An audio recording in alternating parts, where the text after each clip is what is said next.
Ooh, wasabi guys, Void here coming back at you all with another video. This time we're going to be looking at the top 15 best commander options from the year 2017. Now that we pretty much have everything wrapped up, we know all the commander options we're going to have, starting from Aether Revolt all the way on to now with Ixalan. Reason why it's going to be a top 15 was because there's so many different commander options that are so good this year, and I didn't want to leave any out if I could help it, and I didn't want to make the list too long and unbearably long and boring. Before I get on to the actual list, let me remind you, if you like my content, if you like what I'm doing here, if you like my top 10 videos, my deck techs, please subscribe to my channel, hit the thumbs up button if you like this video especially. Now on to the honorable mentions. Starting with Aether Revolt, we have Yahenni Undying Partisan and Rishkar Pima Renegade, both of which are pretty decent options. I think Rishkar's more or less just angled towards +1/+1 counter synergies as one of the 99 rather than being his own commander. I think the whole ramp thing is a little bit underwhelming considering we have Omnath, Locust of Mana, and other similar commanders in monocolored green decks that typically have better ways of ramping up, and Yahenni is good for token builds or just black decks in general, so I definitely like him. However, we have some pretty decent options that kind of do some similar things. We have Prosh, Skyraider of Care, which is a better version of Yahenni. Serves as a free sack outlet, kind of like Yahenni. Most people would rather play 3 colors with token strategies and things like that. It gives you multiple different options to go in, and while Yahenni's not a terrible option for a mono black commander, he's quite underwhelming compared to the better options. And for Amonkhet, we have to mention all of the gods. They're all equally as average in commander. I don't think they do anything spectacular, and they're definitely a downgrade when compared to the Theros gods or even the Hour of Devastation gods. I wouldn't really consider these at all for commander because they're mainly used for standard decks, and they could have some usefulness in cube or other similar casual settings like that. But yeah, none of them are really that powerful in commander. And from Hour of Devastation, I have to mention Unesh, Cryosphinx Sovereign. We do technically have a Sphinx tribal commander here. However, Sphinxes are just not all that popular, and I don't know what it is, but not a lot of people are drawn to making this type of deck. With blue, they want to play control, they want to play combo, they want to play some sort of busted strategy along those lines. And I just feel that Unesh kind of doesn't really interest people just because Sphinxes don't really interest people as a tribe.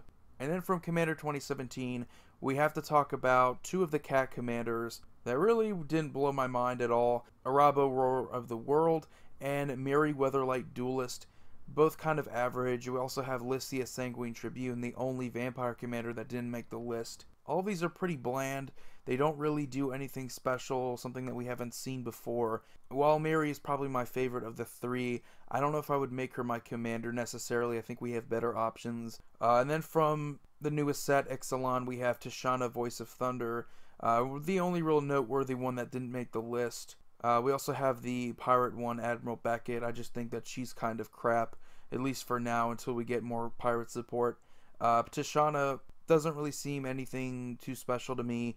We do have Prime Speaker Zagana, which is very similar in terms of just drawing a bunch of cards, and I don't really view her as a good commander option either. I think she has potential, though. I think she's a step up from her. Still doesn't really interest me too much. Now on to the actual list. Number 15, because we have 15 now, the Scorpion God. Now, the main downside to him is the fact that, compared to the other 2 gods in the same set, he has the weakest overall strategy. You have to depend on something like Wither or Infect, something that can put counters on creatures and also kill them in order to draw cards off of those creatures dying. Other than that, though, he doesn't really do anything special. His activated ability just puts a -1/-1 counter on a creature, so it does enable you to allow, whenever you happen to have removal, you can then kill creatures and draw a bunch of cards. Other than that, he has the benefit of coming back whenever he would die to your hand. But really, I mean, the whole Wither strategy just doesn't seem like something they're going to be pushing hard enough in order for a commander like this to really shine. It's kind of a shame because we don't really have any big Wither strategy based commanders. So maybe in the future he might get his one day to shine, but as for now, kind of underwhelming and a little bit too specific. Number 14 is Birol, Chief of Compliance. Now, the only reason why he's this low on the list is because he just seems like a better 99. He seems to be better as one of the 99 for me. He's definitely good in control decks. He's good as a commander too, don't get me wrong, but mainly I see his strengths being a dual commander where 1v1 matchups are much more favorable for this guy. Making your instants and sorceries cheaper is always going to be good for countering spells. You get the draw off him as well, which is always nice. And number 13, Mathis Fiend Seeker. I absolutely love this guy. I love the political aspect of Commander, and I think that he embodies that best out of many different commanders that we got from Commander 2017. He's only low on this list because I just think that he almost doesn't do enough. I love the bounty counter mechanic. I love it. They brought it back. But overall, it still isn't enough. It's more or less just build a good deck around him. So he made the list because he's political enough, and he definitely makes players think in a game where they may be playing with linear strategies and they may not have to use too much critical thinking, but this is a game of politics, and Mathis Fiendseeker definitely helps shape up the environment a little bit better for the game overall. Number 12 is Nazan Revered Bladesmith, the only cat commander to make this top 15 list, and he is pretty damn good. Out of all of the Voltron options we've got this year, he is by far my favorite, and it's the only reason why he made this list. I'm not typically a Voltron fan. I don't usually go for those decks. To me, I feel like the strategy is a little bit too vulnerable and linear. There's so many ways it could go wrong. You know, remove all your equipments or remove your commander too often to where you don't have enough mana to recast it. But this guy's really cool because he can search up his own equipment. To me, that's just badass. When you have a commander that can search up its own equipment, that's freaking incredible.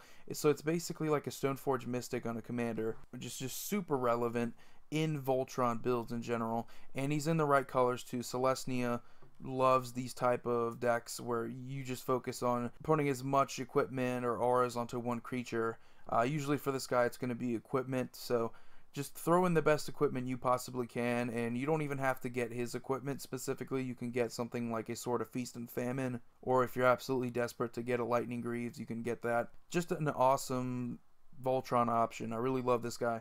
Number 11 is the Locust God. Now, very similar to Birol, where I feel like he might be stronger as one of the 99, but I'm not going to undersell his potential as a very powerful commander. Mainly because in Izzet colors, you have a ton of wheel effects. You have Wheel of Fortune and you have Windfall. The two most recognizable cards, to be honest. Not just that, but you have a ton of cantrips in these colors anyway. So, being able to get a ton of hasty Locust tokens. They have flying as well, so that's always good. So you have two different angles you can play with him. You could play the typical control deck in a similar way that you would play a Talaran Sky Summoner deck, where you just play control and eventually get to a point where you get to swing in with all your creature tokens, and they're all flying, so they're all going to likely connect. Or you can sort of play like a hybrid build where you focus around combat damage, coastal piracy effects, where you just deal combat damage, you keep drawing cards, you keep making tokens. That's also very powerful. And you can obviously play other effects that kind of anthem up your creature tokens.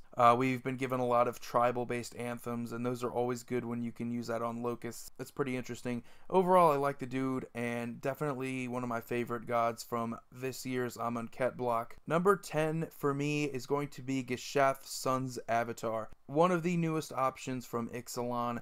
And this guy is absolutely menacing. He has Vigilance, Trample, and Haste, all the good keywords that you would want in these colors. Pretty much embodies the three colors in Naya. But not only that, but he can get you dinosaurs off the top of your deck. Now, one comparison here with the commander we already have is Mael the Anima, where she can get you gigantic creatures off the top of your deck.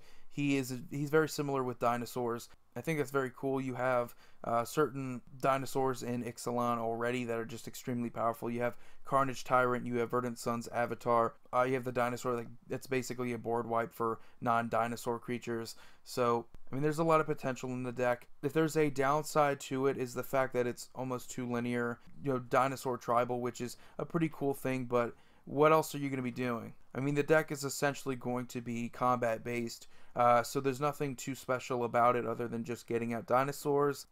Number 9 is Ramos Dragon Engine. Now, if there's any downside to this guy, it's the fact that there's almost no specific direction that you really can go with that's going to be better than any other direction. He's essentially just a 5-color mana outlet, and that's all he really is. you can take advantage of the +1/+1 counters on him, get more of them on there so you have more mana to work with. That's going to be better. But there's so many different angles you could go with this guy, and I feel like that might be to his detriment. There's almost really no unique synergies here that really work well together. I feel like it's not a weak deck by any means necessary if you can build a very good one in 5 colors. It's almost though he doesn't have dragon synergies except for just being a dragon. He doesn't really have any other synergies with +1/+1 counters, and he just makes mana. And while we do have commanders that make mana and are pretty good, like Omnath Locust of Mana, they're not necessarily going to be super competitive. They're just going to get you mana. While that enables you to do other things, I'm always going to be for options, and I'm always going to like commanders that allow you to do multiple different things, and he most certainly does that. I always like synergies as well, because I feel like you can make a cohesive deck. You know what you're doing, you know what your win cons are, you know exactly what to expect from this deck, especially when you go into building a new deck. And Ramos has almost too many different directions that you can go in, but he doesn't really do anything super spectacular. He is limited to giving you only a specific amount of mana during a turn. He can't get you more of it. You can only use his ability once a turn. That being said, you could also try to do a Voltron style deck where you're focused around just casting as many spells as you can in hopes that you get him a ton of +1/+1 counters to work with. That's always an option. Super Friends is also one that many people have been talking about just to make that deck work a little bit better, and you also have the proliferate mechanic from Attract so that you can bring into that deck. But overall, pretty decent option. Number 8 is Anala Arc Mage Ritualist. She would be higher on this list, and I honestly feel like she has the best Eminence ability. It's kind of the other argument where you look at the Vampire deck, and the big problem there was that we didn't get enough white Vampire support in that, but we ended up getting it in Ixalan. The downside to this deck is that we don't have enough red wizard support. And I feel like that's the biggest problem for Anala, because we don't have enough good wizards with good ETBs to take advantage of her yet. We have some that are really busted, and I just don't really feel like there's any consistency with the deck yet. I mean, I like wizards, I love them, but I feel that you're better off just playing mono blue if you want to make the best wizard tribe deck, because you really... the majority of the wizards are in blue anyway. You have some reanimator based wizards that are in black. That's about it. You have some red wizards that, they're few and far in between, but if we had more red wizard support in the future, I definitely would love looking back on Anala Arc Mage, but the reason why she ended up making the number 8 spot was because of the fact that her Eminence ability is just so powerful. Number 7 is Kess Dissident Mage. Now, her upside is the fact that she is easily the most powerful commander in Commander 2017, possibly this entire year. We already knew exactly how Storm worked. We knew exactly how powerful it was. We knew that it was capable of winning games super easy, and a lot of people like playing competitive multiplayer games, which is fine. But other than that, she doesn't really do anything super interesting. She's sort of just there for the ride. She gets you an extra casting of an instant or sorcery card in your graveyard, which is pretty good. I mean, we love Snapcaster Mage. We love those types of effects. Anything that can allow you to recur spells from your graveyard, it's always going to be good. But other than that, though, she doesn't really do anything new. We've already had some good Storm-based commanders, such as Yidris Maelstrom Wielder, Angeleva Nephalia Scourge.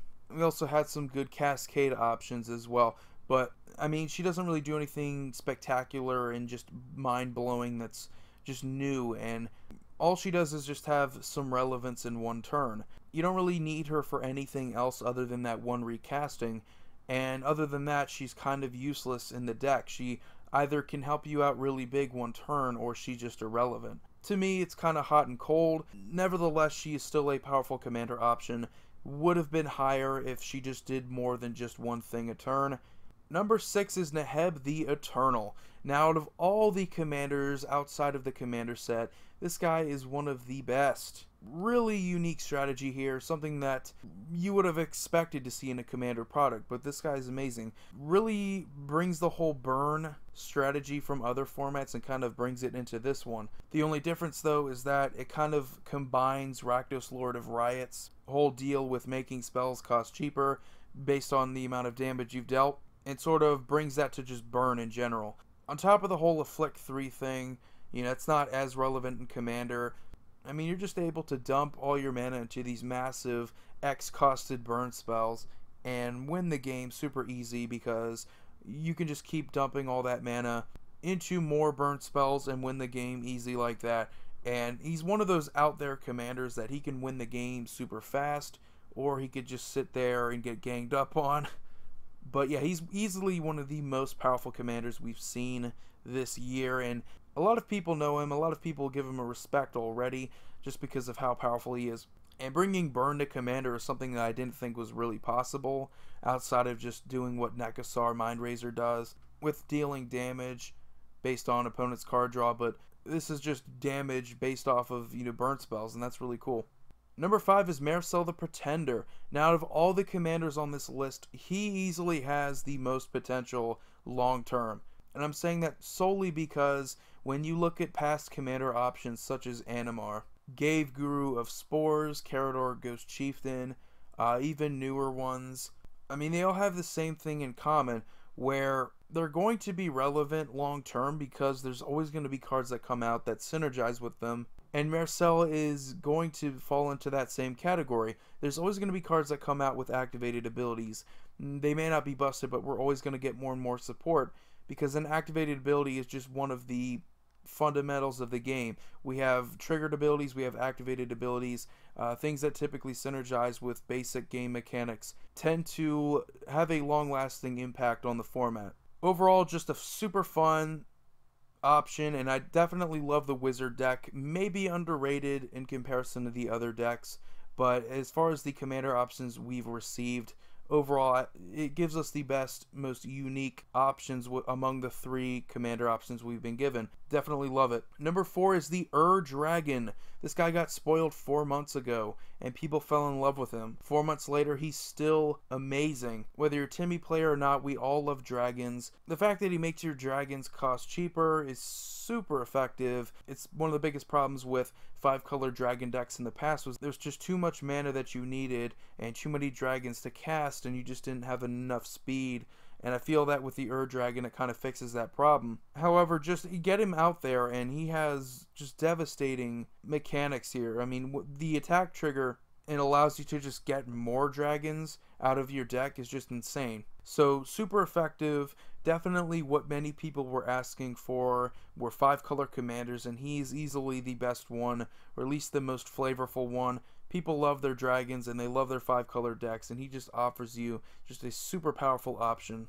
Number 3 is the Scarab God. Again, we've had Giza and Geralf, which were non-zombie zombie commander options, which is very weird because here we have another non-zombie zombie commander option, and this guy has become the best option, at least in Dimir colors. You get to exile creatures from graveyards, period, and you get to create creature tokens that are copies of those creatures that are also zombies. He's perfect for those strategies that you want to make a reanimator based deck, and he also has the upside of the other gods, as whenever he dies he gets to come back to your hand. So in a way he is a zombie, but he's not really.